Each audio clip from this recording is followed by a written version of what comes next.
Hello and welcome to the Climbing Daily Wednesday news show. Today we sum up all the World Cup action and Chris Sharma, the legend, is back crushing. Good morning, Teresa. Except it's not, it's afternoon, isn't it? It's afternoon. Morning lights, though. That's true. Well, this beautiful setup. Thank you, Hugo. Lighting it wonderfully. We look radiant, frankly. Oh, thank you. I was talking about me. I was like, actually. right. Yeah, it's shining out on me today, you know. It is. Yes, okay. How are you doing? How was the comp this weekend? It was good. It was very good. And we will be chatting about that. But look, we're going to talk about the winners. So, spoiler alert. If you haven't watched the competition, we're about to ruin it for you. This weekend, we saw the first IFSC World Cup of the year as bouldering returned to Meiringen in Switzerland. For the women, Janja Garnbret was unstoppable. She climbed all the 4 final boulders in just 5 attempts, the only extra attempt being when she didn't start properly. It was a dominant performance, simply making everything look easy. Natalia Grossman took silver, climbing 3 out of the 4 boulders and demonstrating her ability to quickly and accurately read problems, with flashes on the final 2 climbs. In third was home crowd climber Switzerland's Andrea Kumin, who was only climbing in her 2nd finals ever. She stuck the most amazing human flag on Boulder 3, finished the climb, and was awarded with her first senior medal. For the men, Mejdi Schalk won bronze. The 17-year-old has grown up competing on the more dynamic boulders we're currently seeing. He was the only one to climb the tricky slab to dyno to crack sequence on Boulder 2, making the final match when no one else could. Yoshiyuki Ogata flashed the first problem, struggled with the next 2, then unlocked the dynamic sequence on the last climb for a silver medal. His teammate Tomoa Narasaki had a roller coaster of a finals. Coming into the last climb, he was actually in last place, but he had an unbelievable smooth method for doing the first big move and topped out in 2 tries for the gold medal.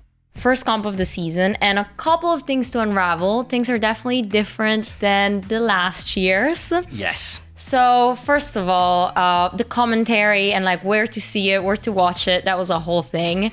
But yeah, you were definitely on Eurosport and Discovery Plus during the semifinals with Stasha and Sophia. Yeah. That was great to watch. And then the finals, there was a change in sound. Yes. So look, I know there's going to be a whole load of comments down below about the lack of the free stream. Okay, I get that. And there is a lot to unpick. There's a lot of emotions. There's a lot of different views. It's not a view I feel I can get involved in right now. Okay. And that's not because I necessarily don't have an opinion, but I am in a very tricky situation where I'm trying to represent the athletes. I'm working for the IFSC. I'm working for EpicTV. You know what I mean? It's a hard position. And I don't actually think it is my business to say where I stand on this one, because all I'm trying to do is do the best job and make the athletes look incredible because they deserve to be.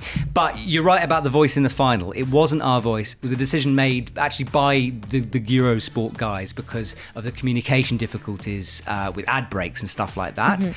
I was disappointed, obviously, because I wanted to hit the ground running and sort of do our commentary because we're there, we're talking to the athletes, we've got experts, you know. Right. Hopefully it will be different for South Korea, hopefully, but it's not something I have a huge amount of power in. So if you're at home, just, send messages to people. So that's the streaming, okay? That's so the streaming. Can't really get into it. I know it's problems and people want to watch it for free. People have said this stuff. Yes, VPNs. Anyway, point number 2. There was a whole issues with for the athletes with seeing the boulders during the qualifying, seeing them, not seeing them. Like there were some pictures up. Yeah. That all got cleared up by the men's semifinal round. Yes, exactly. So it was a rule change. Again, the ins and outs of who decided what, where, not going to get into it. But there was some discontent, certainly in the way it was displayed. I think some athletes saw it alone. Some athletes saw it with their coaches.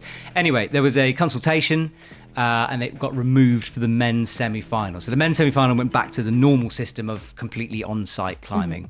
But just between us, like, yes. Doesn't that, us and the internet, doesn't that take away the whole problem solving, the whole like mystery of the boulder? Like, yeah, agreed. I mean, yes, it does for sure, except 2 things, right? And it's tricky because, like, I've been thinking about it. I don't really know why they implemented it, number one. Okay. There are reasons, but I'm not going to get into them. But 2 things. One, remember the qualies for lead is videoed. Fine, Okay? yes. So it's not like this is unprecedented, okay? Not everything is on site. Lead especially isn't on site. The other thing is, and I was thinking about this, how much can you tell from a photo? And I'm not saying this is a defense or a negative. I was thinking, how many, like for example, I see a 8B in font picture. I can definitely climb that. Or you see a video and you're like, oh yeah, of course I can do it. Yeah, you're like, okay, and you get there and it's different. So whether it helps or hinders, I actually don't know. And that's, again, it's not a comment on whether they should have done it or not. I was just thinking about it. Like, I wonder if, like, what, if it helps or not helps an athlete or what it does. Maybe it helps some athletes and others not. Maybe, yeah, exactly. And, you know, things were changed, things were consulted, but that's what happened. So it was out for the men's semis. Talking about the athletes, though, because that's what I mean, they're the stars of the show. Yes. Janja Garnbret, ladies and gentlemen. What, 17 boulders in total? She topped them all. I in can't like even a couple remember. of attempts. It's just outrageous. She was so good. I think I watched her try hard once. There was that move on Boulder 3 where she over-rotated, and you can see her go, oh gosh, and sort of engage a different gear. And yeah, but like, I'll fix it. Yeah, it was just one like, of those. oh, look, I'm having to try hard.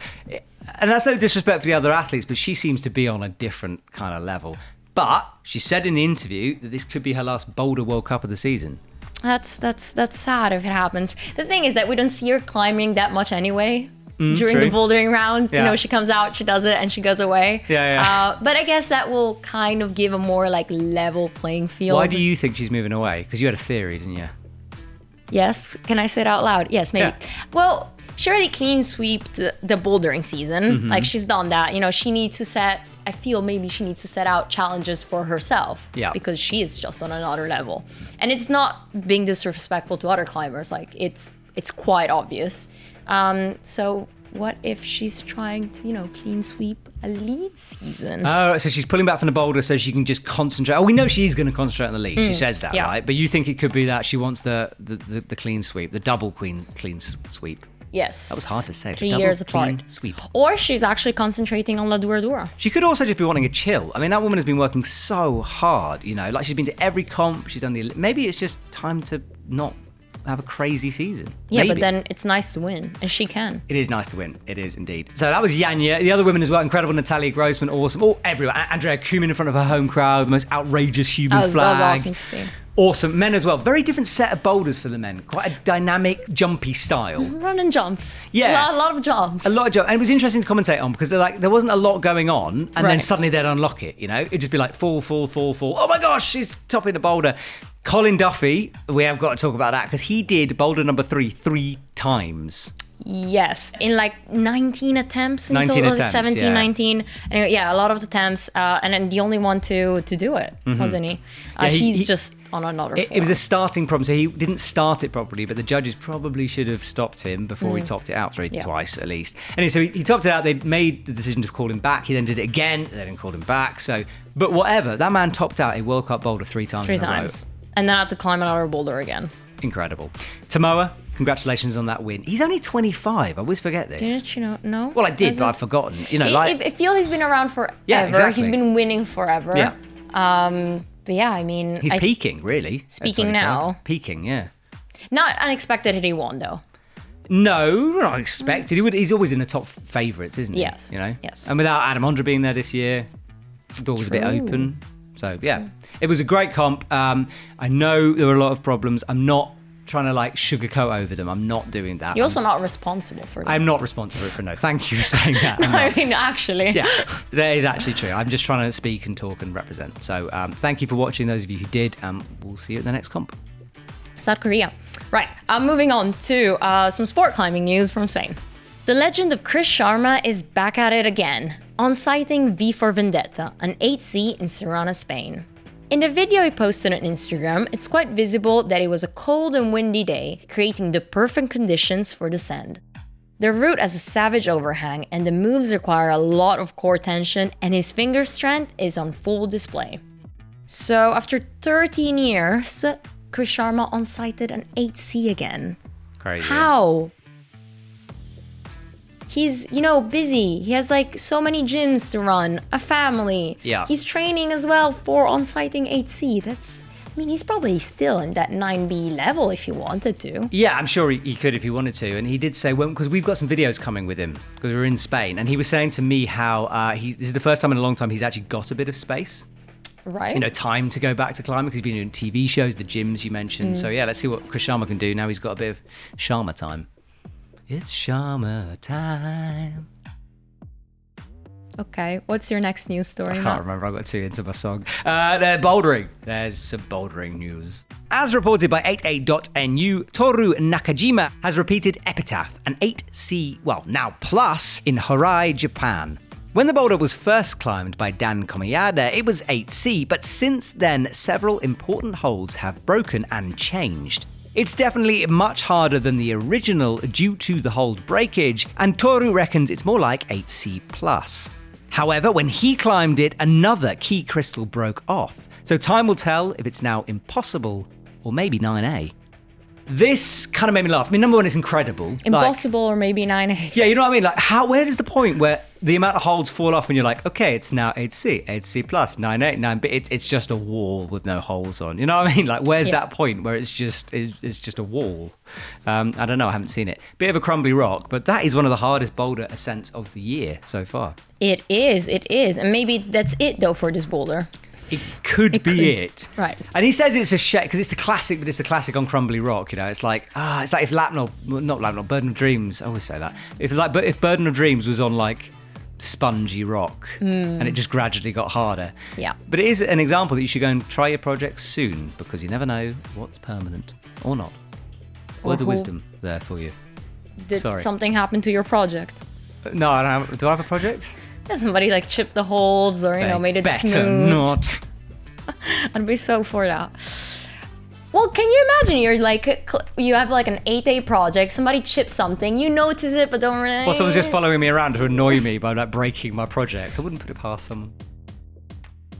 I'm moving on to sport climbing news and to the 9A roundup. Spanish climber Ana Belén Argudo Marungan climbed her 9A project, Cordia Maleficarum, in Cuenca, Spain. She spent 1 month working the route with a total of 32 attempts.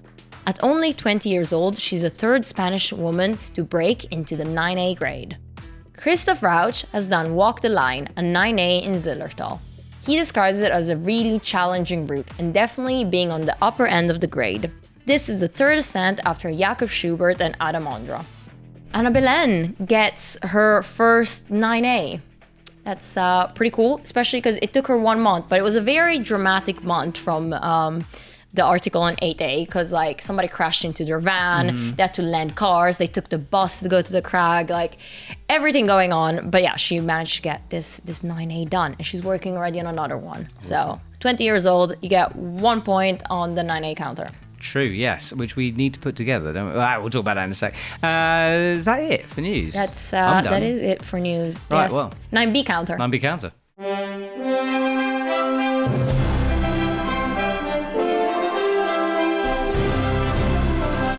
No. That's it, isn't it? This 9A. Yeah, that's... Yes, that 9A. That's it. Yeah. Adam Ondra put out that video of the 2 9Bs he's done recently. Okay. But he's on it already. We already covered the news, just in case somebody will write down in the comments you haven't talked about Adam Ondra. We do. We did. Often.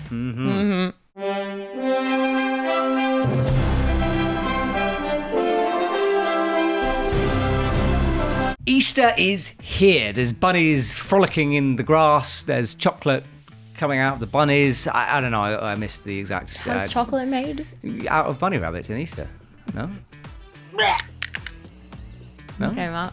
Oh, that's what I've been eating. I don't know. But Easter usually means sales, and we've got up to 60% off some items on the EpicTV shop. And Easter's a great time to buy gear because it's just about to be summer. There are never any sales in summer. True. So get a sale item now, and then you'll have it for the summer. Besides the summer sale. But probably a summer sale, yeah. But it won't be as good as this one because it's an Easter sale. This is the time of the year that like I'm looking to get a couple of things myself for, the alpine season, sport climbing season is opening up again. Yeah. So I guess it's a really selfish way to buy something, but at a discount. Exactly. And that's what it's all about at the end of the day. Another thing on the EpicTV shop that has excellent stock, and there are also excellent shoes, are the eye angles. 510 Adidas eye angles. Pro or normal? normal. The pros are in stock, but not every size is available. The thing is, the pro is like, I don't think the pro is as versatile as the normal. I think the normal is a better all-round shoe. Matt, you know this. I don't care. I'm using the pro. I think it's the best shoe you are. ever. We haven't got any on sale. I'm trying to persuade people why to buy the normal. No, but I genuinely think this, that because I have a pro and I don't use it that much because it's so specific. It's like...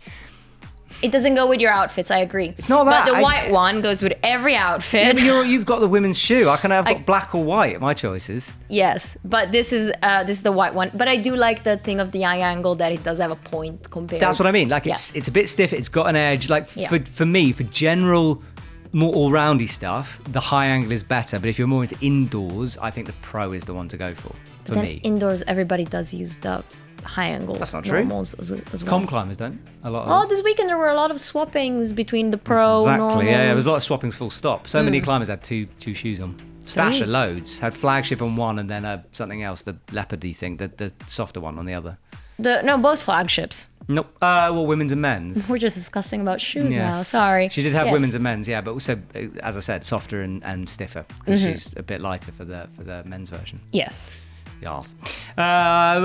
Should we do talking point or should we do content? Let's do content because we have something special this week. Yes, we did. We talked about it last week. Gritstone is the world's greatest rock, kind of. It is amazing. I love it. If you understand, if you get it, you get it. And if you don't, you will after this movie. Check out this teaser discussing the weirdness of British trad grades. I'm a climber and I'm psyched to try hard routes, so I set myself the goal to try 3 hard routes, the New Statesman, Barge and Shot and Equilibrium. So those 3 are graded E8, E9 and E10.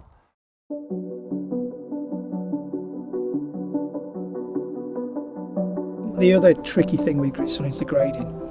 People often say, well, how hard is it technically? What does the E grade mean? What sport grade is it? What French grade is it? And it's still a really difficult one. In the 40 plus years I've been climbing on Gritstone, I still probably can't give you a definitive answer.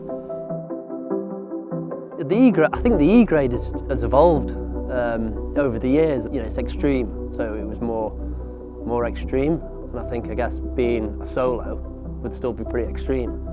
So some of the grades, you know, E9 maybe, would be E9 6C. That would mean that the climbing wouldn't be too hard, but you're in a very dangerous situation. So I think that's where you can try and explain why some of those routes get the E grade.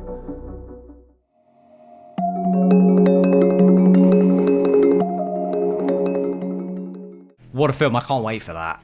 Legends in that. Only legends. Yes. When's it out? Thursday? Thursday at 4 o'clock. It will be premiere on EpicTV. So subscribe to EpicTV and we'll be watching it with you guys at 4 p.m. Central European time. Central European time at 4. Yes. Did I say it enough times? 4 p.m. 4 o'clock. 4. Right. It's going to be wicked. I can't wait. I'm really excited. It's a very beautiful movie. Yes. So really, like, crop out like half an hour of your time to watch it from 4 to 4:30. So, talking point, and we saw something kind of weird on Instagram, didn't we? Yes, this picture came up, and I know it's April and we're around April Fools, so the first question, is it like real or not?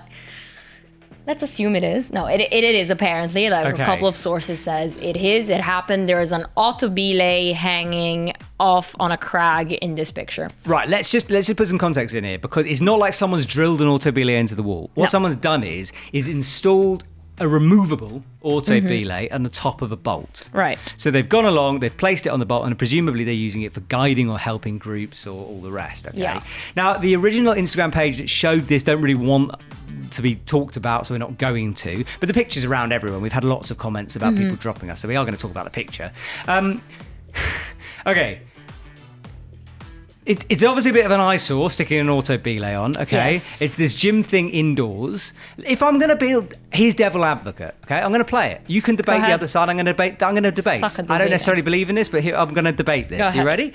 What's the difference between sticking an auto belay and an area where, like, for a group, I'm just having a top rope on it all day? Both are as annoying, in my opinion, number one. Like, Oh, that's so annoying.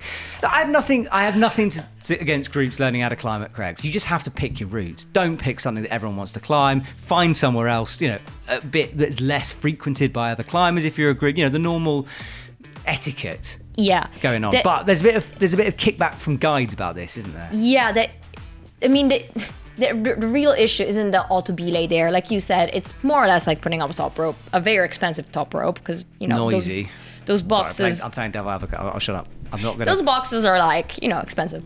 But yeah, the issue is that they're scared, or it is happening that there are like certain companies that don't really hire mountain guides. They just have outdoors instructors that would set up the auto belay and just stick a kid on, and that's it. Yeah. And that's not really learning how to climb. Well, it's learning how to climb, but not learning the actual ropes. Yeah. And it's nothing's 100% safe as well. If you're not, this is the thing, we don't know what these groups are doing. Maybe it's a very qualified company. Maybe they are using qualified people and they just have an auto belay as an extra element of safety. But if they're not, it's worrying, isn't it? Because stuff can go wrong with auto belays. It's more like it's worrying in a bigger context, like whether this is gonna become normal one day, this whole indoor to outdoor thing. But like what? Like companies are gonna start buying crags, like taking out, I don't know, the bolts, and is it gonna, like, what am I trying to say? Is it gonna become normal to just go to like a private crag and like go on an auto belay? I mean, I hope not, but I'm trying to work out why I'm against it, because I do think, so I don't want Sayus to be filled with auto belays making that sound all the time. I don't want that. And it's such a social sport. Yeah, but then I do keep coming back to this thing. Is like, what's the difference between that and a top rope? Because you're still like with a guide or with somebody professional and you knows could have what someone they're professional doing. with this. Again, devil's advocate here a little bit, but you could hire a mountain guide. Let's say you're teaching someone how to trad climb, for example, right? You could hook them up on an auto belay, let them trad climb, and they do this indoors, and then they're safe. Is that wrong? Well, the thing is that it's not like setting up a top rope. Like these things are like 5,000 euros or something like that. Like it, why not learn how to climb safely indoors where these things are already up? So why have it indoors? Because it's safe. But then what's the difference between indoors and outdoors? I don't know, Matt. If I'm trying to wiggle into this, because what I'm trying to work out is why that image distresses me, and it's I don't think it's good enough for us just to be like, well, it's ruining the aesthetics, because it obviously is a little bit. But then climbers do that everywhere. Climbers just crawling all over the rock ruin the aesthetics. Yes, true, but like, is it necessary? Not really. Can they just set a top rope? Yeah. Yes. Yeah. Is it annoyingly noisy? Yes. Yes. And also, is it actually safe? Well, I've heard a couple of accidents. When I worked as a climbing instructor, I watched it happen. As in, I wasn't there, but someone clicked in. Yeah. Except they didn't. Went up, let go, except they weren't attached and fell and really I'm personally very against auto belays. Because like my climbing instructor at gym in Milan, there was a mishap and he got really, really hurt. And, could have died. But it's good when if you're by yourself. I've used them because you can get so much mileage. The other day at the Sharma gym, I spent like an hour and I literally just went up and down, up and down, up and down, up and down, up and down, and it was the best endurance training. So I like it. Is it the best endurance training? Jakob Schubert said you just need a spray wall.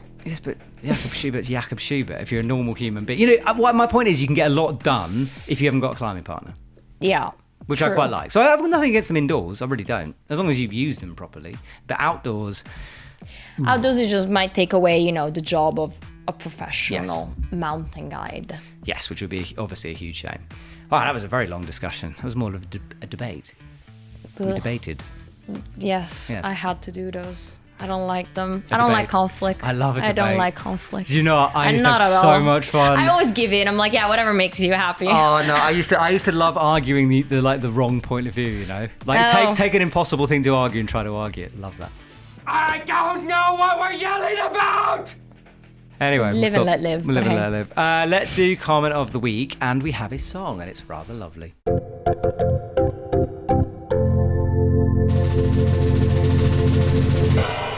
It's comment of the week.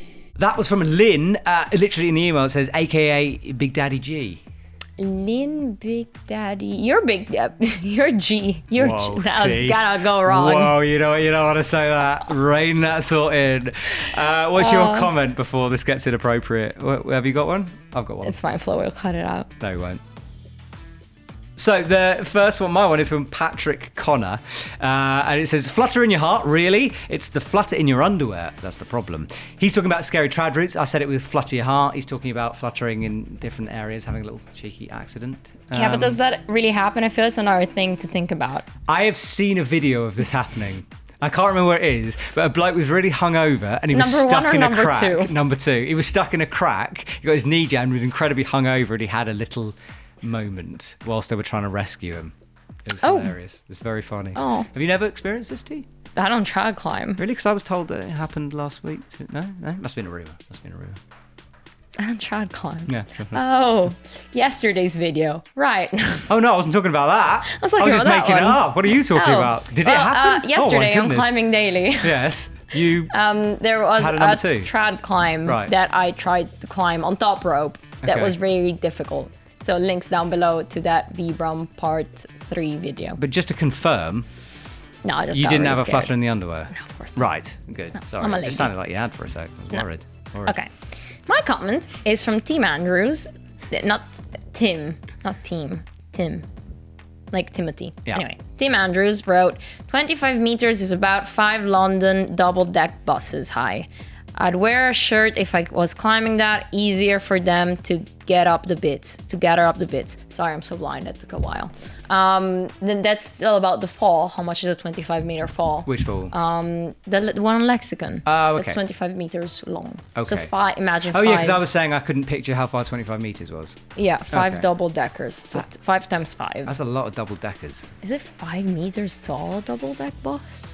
Well, 5 times. guess. 5 times 15. Yeah. Okay, anyway, thank you, Tim. Yes, thank you. That's- Is that it? We done? that's it for That was a the long show. show. There was I know. lots to unpick. There was controversy, debate, pooping yourself on a route. We've had it all. Thank you for Lovely. watching. Make sure you subscribe. See you soon.